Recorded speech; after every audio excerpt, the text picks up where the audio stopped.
Sekarang kita open, we deregulate sehingga kita open, kita bisa pakai selama standar itu adalah standar yang memenuhi kaidah-kaidah standar internasional yang berintegritas. Permen 6 2026 adalah peraturan turunan pertama yang diterbitkan untuk Perpres 110. Jadi kudos Provisiat Menteri Pertahanan untuk lead by example. Prosesnya akan menghasilkan Indonesia akan jadi lead di tingkat global dalam supply karbon kredit ya yang high integrity, baik untuk penggunaan diri kita sendiri ataupun untuk dunia. Jadi strategi karbon Indonesia seperti Liga Inggris gitu ya? Iya, Premier League ya, banyak duitnya situ. Pemain-pemain bintang masuk kan? Kualitasnya juga di pola pikir sebelumnya, carbon pricing atau nilai ekonomi karbon itu dianggap sebagai residual. Makanya tidak boleh ada carbon market, tidak boleh ada trading sebelum NDC terpenuhi. Sekarang itu bukan residual, tapi instrumental. Dengan adanya nilai ekonomi karbon, ini tidak menggantikan yang sudah ada yang wajib-wajib kita lakukan. Nggak ada. Nggak. Ini kan cuma tool, ini instrumen. This is not the end game. Indonesia Forestry Carbon Hub, ya. Sentra Karbon Kehutanan Indonesia. Ya, ini tentu kami mengundang semua stakeholders, jangan ragu-ragu, jangan malu-malu, ya. Silakan datang. Ada di Manggala Wana Bakti ya, di blok 4 ya, blok 4 lantai 2. Everyone is welcome.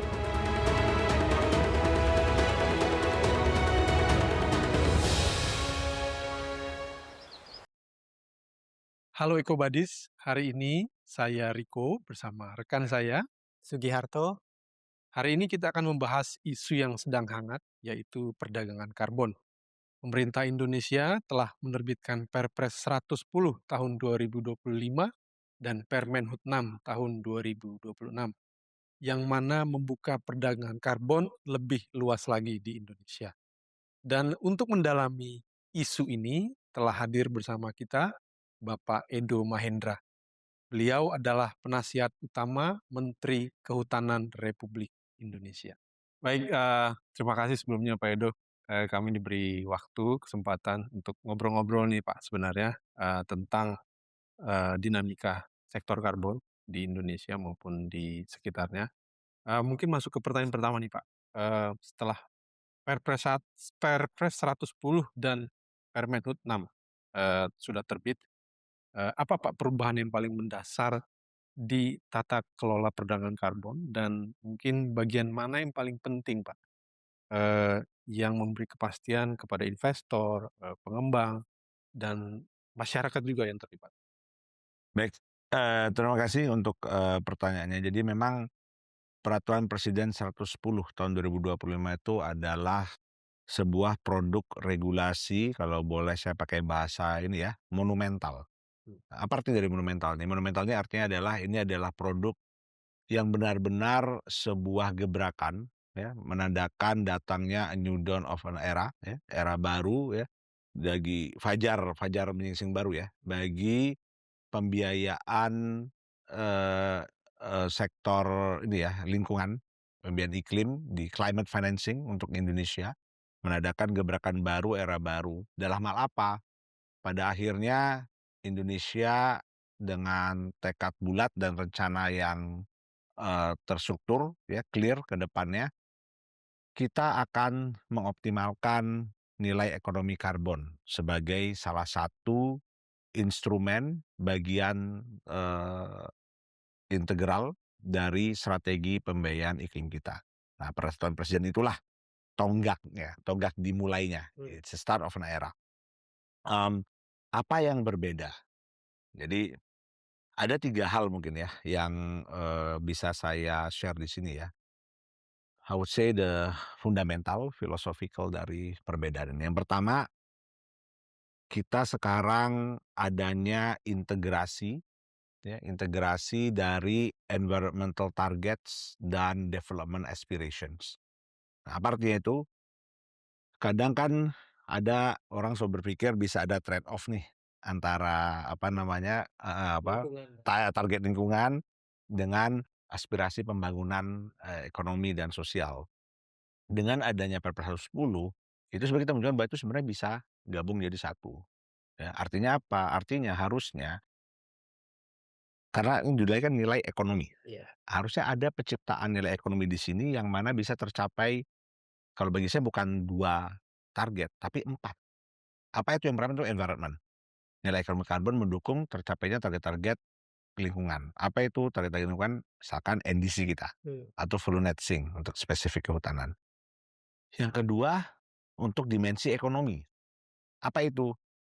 New sources of growth, green jobs, green growth, ya, sumber-sumber pertumbuhan ekonomi baru yang berasal dari, yang hijau. Nah, itu yang kedua. Yang ketiga juga environment, sosial. Apa itu sosial? Kalau karbon ini kan nilai ekonomi karbon, ada aspek juga penting itu kita bisa manfaatkan sehingga kita bisa meningkatkan financial inclusion, improving upward social mobility. Sehingga intergenerational problem, ya, dari sisi social mobility bisa upward, itu bisa tercapai dengan adanya nilai-nilai ekonomi baru dari nilai ekonomi karbon ini. Yang keempat, yang nggak kalah penting, itu adalah, peningkatan daya saing atau competitiveness. Karena nilai ekonomi karbon ini bukan tentang dagang karbon, itu tentang membangun ekosistem, di mana terjadi adanya integrasi antara, bukan hanya voluntary, tapi juga terutama adalah compliance juga. Sehingga kita punya nilai ekonomi karbon juga ke depannya yang bisa kita pakai untuk memastikan supply chain kita, ya, barang-barang produk kita, goods and services ke depannya bisa lebih kompetitif di dunia. Ini dampaknya luar biasa. Barang kita produktif, kompetitif lebih maju, apa yang bisa terjadi kan? Trade balance lebih baik, ya kan? Balance of payment lebih baik, current account segala macam kan jadinya kan banyak multiplier effect yang bisa muncul. Yang pertama integrasi tadi ya. Yang kedua, spirit yang dibawa itu adalah deregulasi. Nah, apa itu deregulasi? Di peraturan sebelumnya, kita tuh tertutup, ya. Jadi tidak di Perpres 98 ya sebelumnya ya, 2021. Itu kan saya bisa bilang itu restriktif dan closed. Sekarang itu open. Dulu kita tidak secara eksplisit mengakui standar-standar internasional yang ada dari self-regulatory organizations ya. Name kita ini ya, what name you? Ada FERA lah, gold standard dan segala macam ya, plan vivo segala macam. Sekarang kita open, we deregulate. We deregulate sehingga kita open, kita bisa pakai selama standar itu adalah standar yang memenuhi kaidah-kaidah standar internasional yang berintegritas. Jadi deregulasi itu kita open untuk standar-standar dan kita juga membuka untuk semua sektor ya untuk bisa terlibat dalam nilai ekonomi karbon. Yang ketiga, ini adalah spirit desentralisasi. Nah, dulu itu semua kan lumayan centralized. Padahal penting sekali setiap lini ya, line ministries, sectoral leaders dalam sini line ministries, sectoral ministries termasuk juga local governments juga harusnya kan bisa terlibat dan tahu target-target itu. Let's say our NDC kita ada berapa sih? Ada 5, ya kan, di 5 sektor. Itu kan bukan tanggung jawab satu kementerian aja.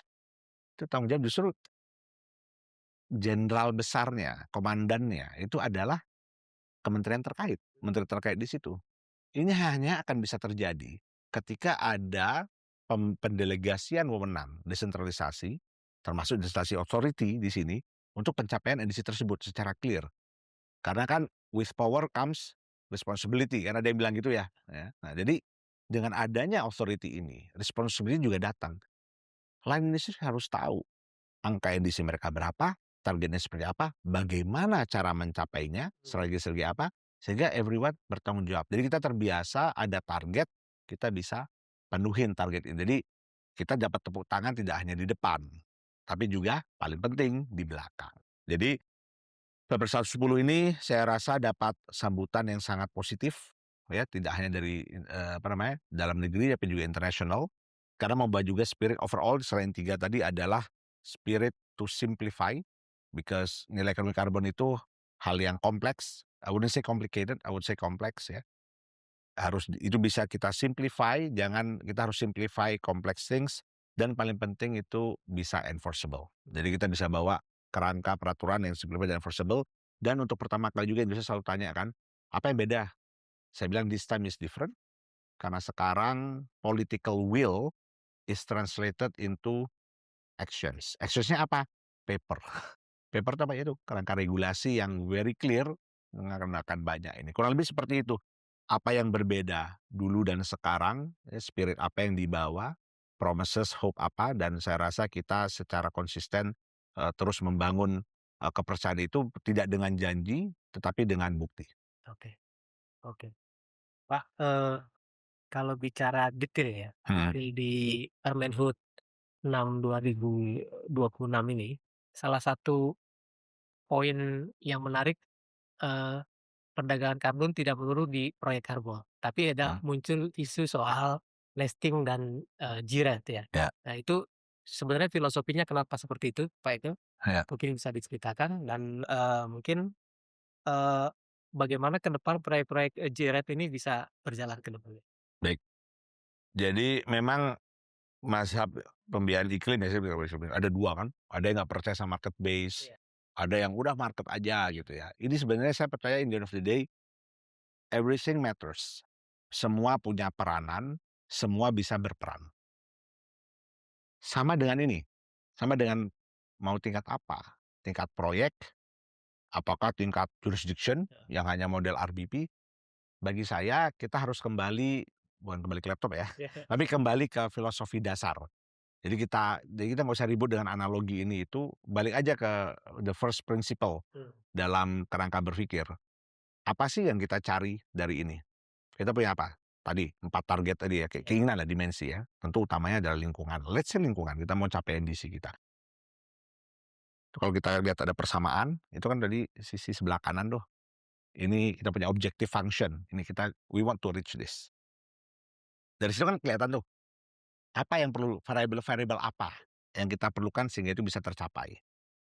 Itu udah kayak ini aja nih, ini kita melakukan, apa namanya, optimisasi. Optimisasi, Ya, ya. optimisasi. Variable apa sih yang ada? Kan all objective need resources. Iya. Baik itu resources physical ataupun non-physical, yang tangible ataupun intangible. Mari kita berpikir sederhana aja, ini kan kembali ke first principle ya, itu targetnya, oke. Bagaimana cara mencapainya? Nah, cara mencapai ini, let's say, oke, resources-nya nih, physically kita lihat. Duit kita ada di mana? Ini balik ke prinsip dasar aja dalam keuangan. Satu, kalau kita ini kan melakukan sesuatu, kita biasa dari apa sih? Cari modal sendiri, internal cash. Itu apa berarti kalau dalam sini? Dari budget, APBN, APBD, segala macam. Apalagi yang bisa ada masuk di situ, di variable X2, ya, utang segala macam. Jadi biasanya kita jangan utang ya, grant aja lah Grant, paling ya. gampang. Dari result based payment. Ini kita gampang aja, kita cek angkanya segala macam, kira-kira bisa sampai nggak di optimisasi ini? Selalu bisa, tapi kan koefisiennya mungkin tinggi, karena mungkin ada variabel-variabel yang missing. Ini kan non market nih. RBP berapa maksimalnya? APBN ya, terus budget apapun itu berapa maksimalnya. Nah, ini yang berbeda sekarang nih. Ada yang namanya market base tadi kan. Nah, ini masuk, yang di sini masuk, kita bisa tambah optimalisasi sehingga ada variabel-variabel lain. Bagi saya ini tuh lebih kayak konstanta. RBP itu nggak bisa diapa-apain, nggak bisa di-leverage. Kalau ini bisa from zero to infinity kan, yang market base ini yang dimasukin di Perpres 110.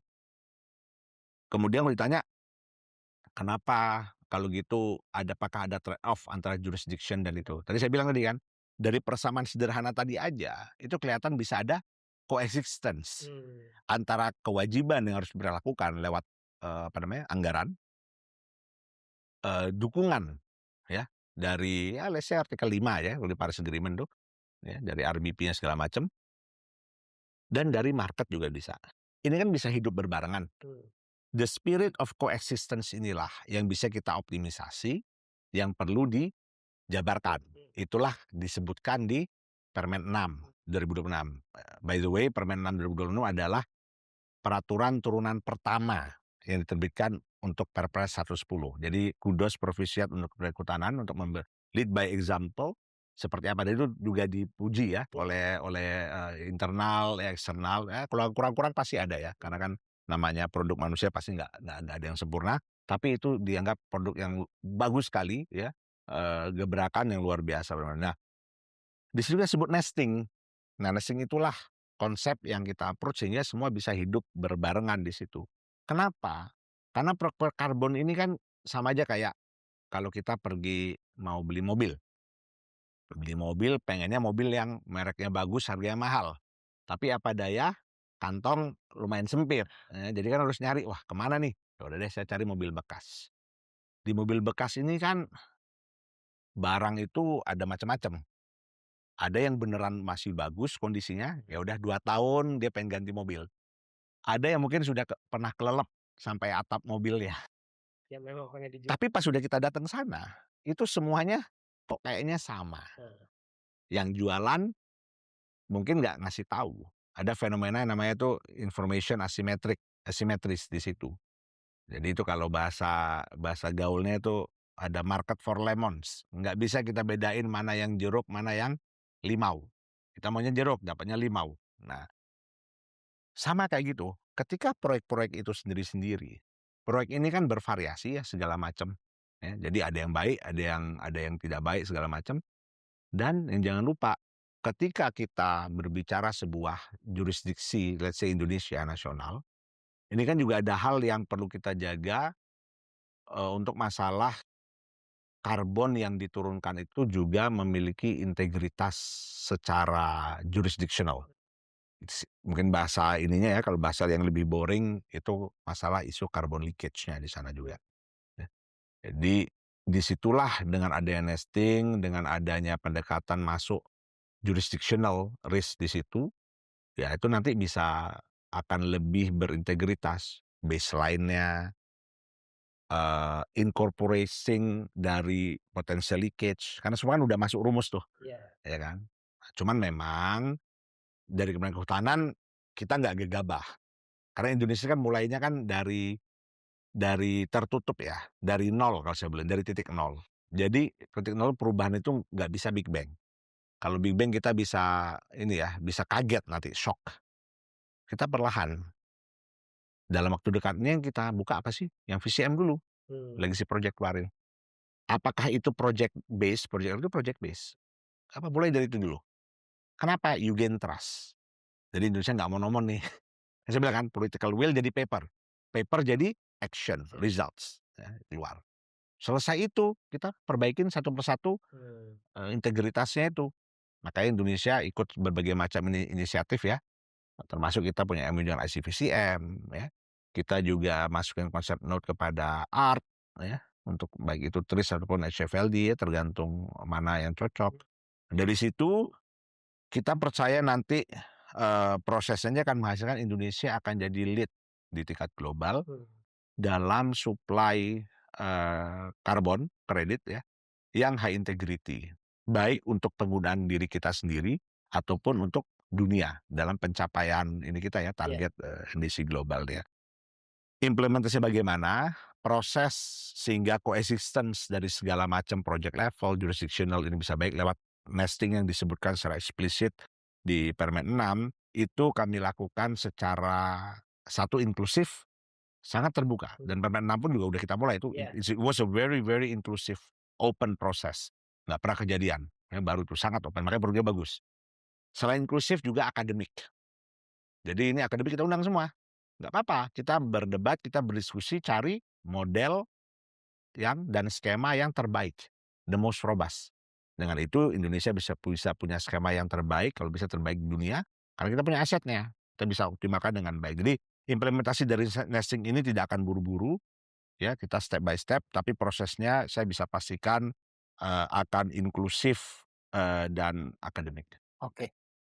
Oke Pak, kan tadi bicara soal global, kita terinfo juga kalau Bapak baru pulang dari London gitu ya Pak, menghadiri acara besar.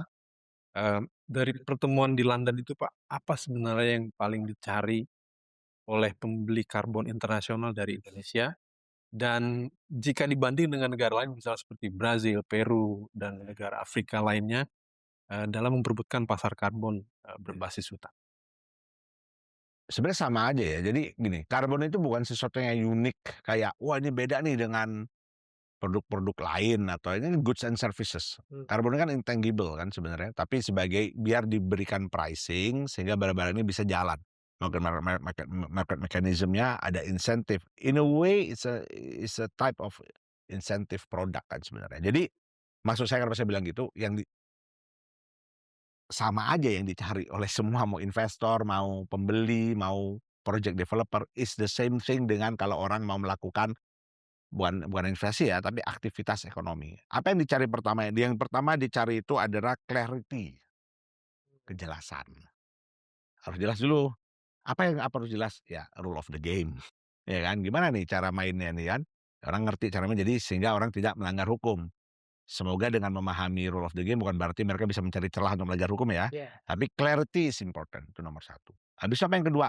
Certainty, kepastian. Jadi kejelasan dulu, udah jelas di barang, kepastian. Yang ketiga itu stability. Jadi policy stability juga penting. Ini yang kita tawarkan 3 ini aja. 2 hal ini sudah dihadirkan di Perpres 110 dan Permen 6 dan Permen 7. Ya, sudah. Permen 7 juga ada ya. Nah, itu sudah jadi kita tinggal tunjukkan stability nanti ini sehingga stabil. Tapi saya nggak begitu khawatir ya, karena in the end of the day, the most important thing kita bisa deliver, score. Lagi ini Piala Dunia ya. We have to score. Dari situ kita build up. Tunjukkan hasilnya, ini barang baik, orang tidak akan merubah sesuatu yang baik. Orang akan melanjutkan. Tambahkan. Jadi dengan adanya nanti kita selalu score, kita deliver, kita showcase, nanti stability akan muncul dengan sendirinya. Tapi dari saya pribadi cukup 3 itu aja, yang orang cari sama semua. Dan itu karbon tidak unik. Ya, jadi pertama jelas, clarity, kemudian kepastian, certainty, dan terakhir continuity itu ya, yang mana bagi saya itu misalnya adalah stability. Respon di London terhadap apa yang kita sampaikan ini gimana Pak di sana? Luar biasa. Tidak di London, sebelum London saya juga ke Singapura, ya sama ada Ecosperity nama acaranya, event yang sangat besar. Indonesia itu jadi primadona sekarang. Karena Indonesia ini kalau ini ya gampangnya apa ya, Indonesia negara yang besar dengan endowment yang luar biasa. Jadi kita gerak dikit itu semua ngeliat. Ya, jadi luar biasa antusiasme, interest, curiosity, ya semua penasaran. Wah, kayaknya beda nih sekarang nih, dan memang betul beda, ya kan. Jadi sekarang tapi itu tidak jadi beban ke kita, itu jadi motivasi ya, pelecut bahwa ya kita harus deliver dan kita sangat bisa deliver, kali ini sangat bisa. Karena memang itu step by step, kita nggak serampangan, kita nggak main ini aja ya langsung gimana. Tunjukkan gol, bangun lagi. Antusiasme luar biasa, di London itu semua maunya nanya tentang Indonesia. Nah sekarang mungkin sebentar lagi ya, awal Juli kita akan launching segala macam, itu momentum tadi. Tapi kita nggak akan ini ya, it's just the start, the beginning. Selesai acara momentum yang legacy project ini, and then we're gonna run. We bring discipline, we bring sophistication, dan ya alhamdulillah Ministry of Forestry ya Kementerian Kehutanan adalah salah lead by example ya, sehingga kita bisa memberikan itu. Tapi luar biasa ininya animo. Jadi now we have to deliver. Kalau enggak kan nanti ya itu kan omong-omong doang kan, ya, di panggung bagus tapi nggak deliver. Tapi insya Allah kita bisa, kali ini kita akan deliver. Oke. Pak tadi bicara kita harus deliver Pak. Kan mungkin Pak Endo punya informasi sebenarnya berapa proyek sekarang sudah di pipeline kita gitu ya. Mungkin berapa besar bisa kita deliver ke pasar internasional, mungkin ada informasi? Saya sih ingin ini aja ya, kita bicara mungkin short term dan long term ya. Dalam short term, mungkin bahasanya kalau pipeline itu ya ada aja. Karena kan life cycle dari proyek itu kan ada yang baru submit PDD-nya atau drumnya, ada yang ya lagi divalidasi, bahkan udah selesai verifikasi, masih direview hasil verifikasi. Jadi kalau itu sih ya ada aja lah, lumayan banyak. Tapi saya ingin cerita yang short term nih. Yang short term itu dalam waktu dekat ya, dalam hitungan hari ya, minggu depan itu kita sudah akan bisa menerbitkan legacy project yang mana itu bisa di atas 30 juta ton CO2 equivalent carbon credit unit. 3 yang dari concession ya, dari daerah PBPH ya, large concession holders, dan 1 dari perhutanan sosial. Ini jangka pendek aja nih, ya. Jadi kalau bagi saya bahasa itu, ini legacy project. Proyek yang udah jalan, terus ke-stop, terus kita rejuvenate, ya. Kita pastikan kerangka regulasinya, governance-nya itu baik, transparan, ya. Bahkan ada pengaduannya nih, kalau ada apa ya. Dan itu saya ceritain kenapa itu penting ya. Tapi kan ke depannya, ini Bapak bilang ini, saya nggak suka ngomongnya pipeline ya, karena bagi saya bukan pipeline, itu all the greenfield project. Kalau bagi saya, baca aja di Permen 6. Berapa potensinya? Ini saya bacain aja ya. Minimal 48,69 juta hektar untuk carbon reduction. Dan minimal 3,5 juta hektar untuk removal, lahan kritis penanaman. Itu sudah termaktub, tercatat, stipulated secara eksplisit di Permen 6. Itulah potensi kita. Jadi kita bicara lebih besar daripada hanya sekedar pipeline. We're talking about immense potential yang Indonesia punya. Disinilah kita harus memastikan kita membuat kanvas yang baik sehingga semua orang bisa melukis. Nah, terus bareng-bareng ya kita bikin mozaik yang indah dari sini. Itu yang pemerintahan saat ini will deliver. Oke. Menarik Pak. Kalau tadi sempat bilang mungkin dalam hitungan hari kita akan lihat launching kalau begitu bisa dibilang ya Pak, yang 30 juta ton CO2 ekivalen. Bagaimana pemerintah Pak bisa benar-benar memenuhi prinsip integritas, additionality, permanensi, dan double claim, terutama saat masuk ke pasar internasional? Jadi ada beberapa hal ya. The beauty, saya bilang the beauty ya, karena ini the beauty of Perpres 110 itu adalah kita mengandalkan ekosistem internasional, ya, yang mana itu dipenuhi oleh a numbers of self-regulatory organizations (SRO) di ekosistem karbon global. Ya kita bukan piggyback ya, kita attach ke situ. We're part of that. Artinya apa? Otomatis standar apapun di internasional itu juga kita adopsi, ya karena kita we're part of that inherent. Itu kan sesuatu yang itu the beauty ya, itu yang jadi enak. Jadi artinya apa? Itu bisa akan terjadi loop. Ada gini.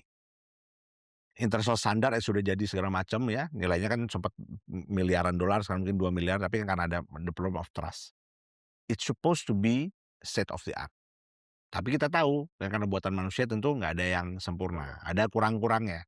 Kehadiran kita, Indonesia sebagai negara besar dengan potensi luar biasa, dan approach yang dilakukan oleh Kementerian Kehutanan, yang mana kita mengedepankan transparansi tadi itu, transparansi publik, itu otomatis akan memberikan feedback positif loop juga kepada sistem global itu. Kita bukan numpang ya, kita attach ke situ, udah ada nih, nggak dari nol, udah ada something. Kita di sana, karena kita negara yang sangat substansial di global carbon ecosystem kita masuk, kita juga ngasih pressure di situ. Karena kita bring transparansi. Jadi kan tadi ada positive loop, akan ada virtuous cycle tercipta, sehingga nanti global juga akan makin naik sistemnya. Pada bulan Januari, sewaktu kunjungan Presiden ke Inggris, Kementerian Kehutanan atas nama pemerintah Indonesia bergabung di Coalition to Grow Carbon Markets. Disitulah kita masuk workstream market functionality, disitulah penjaga untuk integrity dari demand juga. Gitu. Nah jadi ini kan positif feedbacknya akan terus nih. Kita dapat, kita ngasih. Jadi in the end of the day, ya akan naik. Contoh paling gampang kayak gini lah, karena lagi bola ya. Premier League sebelum tahun 92. Itu kan Liga Inggris nggak bagus. Masuk 92, they change the whole game. Look at where Premier League now. Ya, jauh banget di atas liga-liga lain because they change the business model, they change the ecosystem, mereka membangun ekosistem. Sehingga terjadi virtuous cycle ya, look. Jadi kayak bikin piramid. Nah, itu yang sekarang strategi Indonesia yang ingin kita terapkan seperti itu. Jadi strategi karbon Indonesia seperti Liga Inggris gitu ya? Iya, Premier League ya, banyak duitnya situ. Pemain-pemain bintang masuk kan? Nah, ya. Kualitasnya juga. Iya, Karena itu akan makin juga ya. pemain-pemain muda juga kan. Oke. Jadi ini nggak hanya jualan, kita juga pengen nanti sumber daya manusia Indonesia untuk NRB, ya segala macam, itu juga anak-anak Indonesia yang Iya iya. muda-muda, pintar-pintar ya kita kerjakan. Itu yang Dan green jobs tadi ya? green jobs, dan itu ya juga skilled jobs. Ah, Kalau perlu, karena kita udah punya banyak asetnya, kita berkembang matanya, apa yang bisa kita lakukan? Kita bisa keluar. ekspor, Heeh. ekspor our knowledge, our human capital. Itu yang kita itu tadi, ini luar biasa, potensi yang luar biasa yang harus kita maksimalkan dengan baik, dengan Oke. bangun ekosistem. This is not about trading, ini bukan tentang dagang, tapi tentang membangun sebuah ekosistem. Oke, Pak Edo, tadi bicara soal legacy project ya. Ya. Nah, legacy project itu kan ada karena dulu sempat dihentikan begitu kira-kira ya Pak Edo. Tapi lepas dari kebijakan yang lama gitu ya, sebenarnya itu cukup lama dihentikan gitu kan. Buat pemerintah gitu ya, buat Indonesia, pembelajaran apa dari yang bisa kita petik dari proses ketika itu? Kita itu mungkin kebijakan pemerintah adalah mungkin alasannya mendahulukan edisi seperti itu kan. Eee, bukan berarti sekarang tidak mendahulukan edisi gitu kan. Tapi intinya yang ingin saya tanyakan adalah pembelajaran apa dari, kebijakan yang lama yang mungkin bisa kita perbaiki di kebijakan yang saat ini? Saya rasa kita ini ya, we don't want to dwell in the past ya. Jadi kita selalu ingin ke depan, kita belajar dari segala macam, baik itu kegagalan, kesuksesan dari masa lalu kita gitu ya. Eee, tapi memang ada yang berbeda ya, cita rasa yang berbeda dari, saya bisa bilang mungkin, bukan political,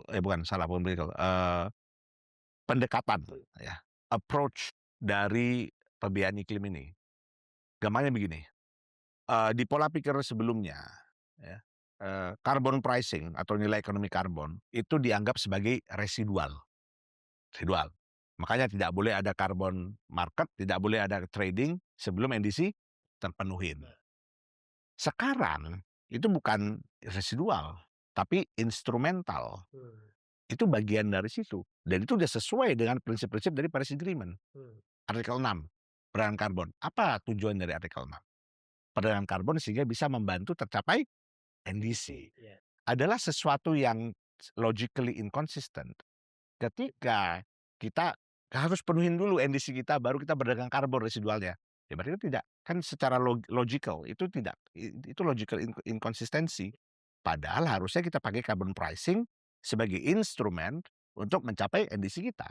Nah, jadi itulah pola pikir dasar yang sekarang berubah dan kita pakai pendekatan itu dalam pembangunan ekosistem karbon kita sekarang. Jadi saya ulangi ya, nilai ekonomi karbon dulu residual, sekarang instrumental. Mungkin kembali ke Permen Hut 6, Pak. Ini kan kalau kita pahami membuka partisipasi publik, Pak, untuk perhutsos, juga masyarakat adat, pemilik hutan hak. Nah, bagaimana desain pembagian manfaat ini, Pak, bisa eee, terasa juga untuk semua pemegang manfaat? Ya. Jadi ini yang perlu orang sering berpikir masyarakat karbon ini pestanya para elitis. Itu justru yang harus kita buktikan bahwa itu tidak benar. Ini pesta untuk semua. Saya kasih contoh dulu ya, apa yang terjadi dengan Permen 6 ini, yang dibuka itu tiga kotak untuk aksi mitigasi di sektor NDS, sektor hutan. Kotak pertama yang tadi, yang association holders, segala macam. Kalau bahasa saya ini yang biasa. Ya biasa aja lah, mundane. Ya. Jadi ya udahlah, ini something normal, punya konsesi apa gitu. Udah saling dengar. Tapi ada dua lagi yang kita oleh Pak Menteri. Yang pertama adalah perhutanan sosial. Ini beneran kenapa tadi? Di situ juga ada 4 tadi, ada sosial. Apa? Harus bisa penciptaan nilai ekonomi baru yang bisa membantu upward social mobility. Di generasi yang sama bagus, at the very least intergenerationalnya bisa masuk. Ini kan juga nilainya bagus nih. You sell, maybe the capex, the opex will be in rupiah. But remember, the receipt akan dalam alas. Kebantu semua kan? Ya kan ada nilai itu ya kan, marginnya mungkin sehat sekali. Bisa dibantu ada sosial. Itu contoh pressure ini di bawah. Dan ini ada banyak sekali proyek. Jadi bahasa Bapak pipeline gitu ya. Kalau saya biasa greenfield luar biasa di perhutanan sosial. Selain juga kawasan konservasi. Nah, ini juga dibuka juga. Nah, ini kan juga bisa banyak percakapan baru, ini mungkin lebih ke lingkungan ya. Iya. Tapi in the end of the day, semua dibuka. Nah, terus pertanyaan bagaimana menghindari eksploitasi misalkan. Satu, kita pastikan membuka transparansi publik sebesar-besarnya untuk semua proyek. Ini proyek ya, proyek Apple. Kami akan meluncurkan website ya, yang mana ada layanan pengaduan. Langsung masuk. Ya. Saya juga akan melokotin itu. Ya, kita pastikan itu akan teraddress, kita cek. Tentu mungkin juga ada yang artinya nggak benar Iya. apa kan, mengadu masalah pribadi gitu ya. Surat kaleng aja ya. Kita akan kurasi, kita lihat, ya, kita pastikan. Kenapa itu bagian dari kontrol publik, Terus aku kan kenapa tuh ini? Karena kan standar nasional. Semua kan ada FPIC-nya. Semua istilahnya apa ya? Lever yang bisa kita gunakan kita itu. Masalah nanti ada kurang-kurang ya ajar ya namanya. Tapi that's the whole point. Kurang di sini bisa ditutup di channel yang lain. Jadi itu yang saya undang semua bagi yang kalau ada skeptis apa, no. Critical perlu, tapi jangan skeptis. Critical be involved. Let us know, kita beresin bareng.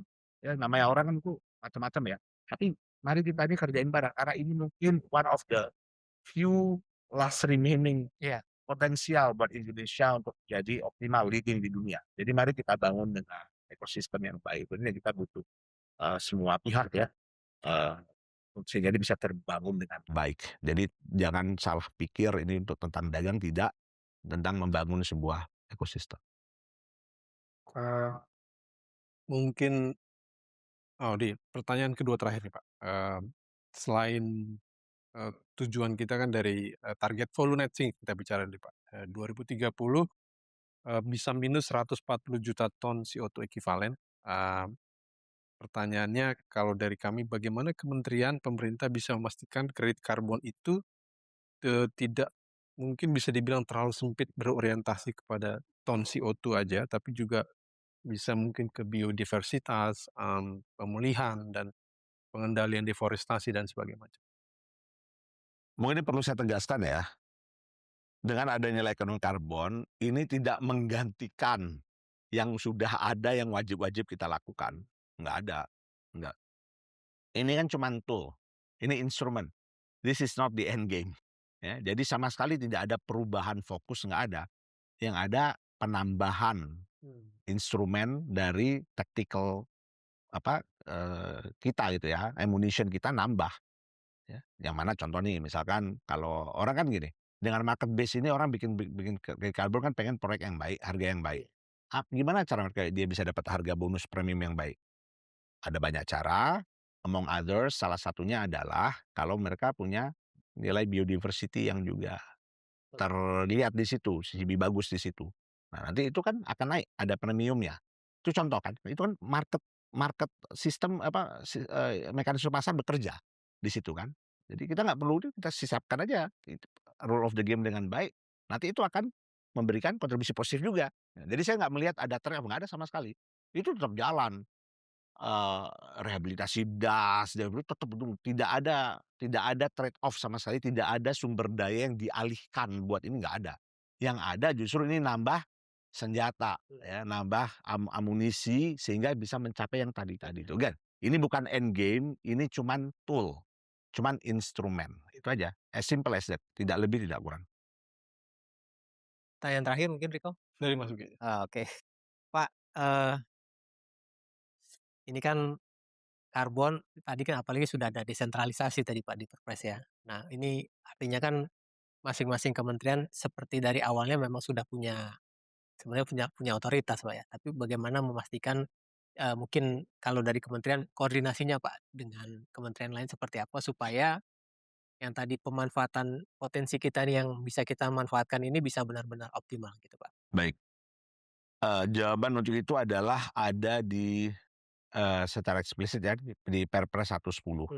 Jadi ada yang namanya Komrah ya, Komite Pengarah, yang mana secara struktural birokratik itu ada dikoordinasikan oleh Kemenko Pangan. Dan ada banyak itu segala macam, ada bidang-bidangnya juga, ada NDC, NEK dan segala macamnya, dalam negeri dan pembiayaan. Nah, disitulah apa namanya, segala macam keputusan strategis yang lintas sektoral didiskusikan ya, digodok, didiskusikan dan diputuskan. Nah, jadi memang ada koordinasi seperti itu, sehingga tidak ada lagi peraturan yang misalkan aneh sendiri. Kita nggak mau kan ya semuanya lurus, ada satu belok kiri gitu kan, enggak. Jadi sudah ada mekanismenya dan alhamdulillah, mekanismenya, sampai saat ini itu berjalan sangat efektif. Saya bisa bilang sangat efektif dan kita tinggal memastikan ini kita bisa ini ya, istiqomah konsisten biar efektif terus. Tapi sudah disiapkan tata kelolanya lewat, Komrah di Perpres 110 tersebut. Oke. Oke, sepertinya udah cukup ini Pak, cukup banyak, yang bisa kami pelajari dan mungkin harapannya nanti, eee, bisa ini juga mungkin ya Pak, karena banyak sekali yang pengen tahu tentang update karbon ini Permenhub 6 terutama, eee, mungkin kalau Mas Sugi sudah banyak lalu lalang Pak di sektor tapi saya pribadi karena saya awalnya wartawan di Petromindo Pak, jadi di energi. Jadi, dengar misalnya perusahaan migas mau net zero gitu, terus dia beli, Karbon. carbon credit, itu menarik buat kita untuk observe dan, fenomenanya terus terus berkembang. Terutama perusahaan-perusahaan tambang juga Indonesia yang, kotor banget gitu, mereka perginya ke karbon gitu. Jadi kami yakin, interview kita bisa banyak bawa manfaat, Pak. Kami mengundang ya, jadi tanggal 6 Juli ini kita akan meluncurkan Kementerian Kehutanan ya, meresmikan Indonesia Forestry Carbon Hub ya, sentra karbon kehutanan Indonesia. Ini tentu kami mengundang semua stakeholders, jangan ragu-ragu, jangan malu-malu ya, silakan datang. Ada di Manggala Wana Bakti ya, di Blok 4 ya, Blok 4 lantai 2. Everyone is welcome. Mari semua pihak, terutama untuk generasi muda juga ya, untuk berkontribusi dalam ikhtiar ya perjuangan kita ini. Semoga kita bisa hanya dengan bekerja bersama-sama kita bisa sukses membangun ekosistem ini. Baik, terima kasih Pak Edo sekali lagi waktunya. Kami semoga, ke depan bukan hanya perdagangan karbon yang semakin baik, tapi sektor kehutanan kita juga semakin baik. Terima kasih sekali lagi Pak Edo. Terima kasih, Pak. Terima kasih. Itu tadi bincang-bincang kita dengan Bapak Edo Mahendra, Penasehat Utama Menteri Kehutanan tentang perdagangan karbon. Semoga bisa memberi manfaat bagi kita semua. Sampai jumpa pada bincang-bincang episode berikutnya.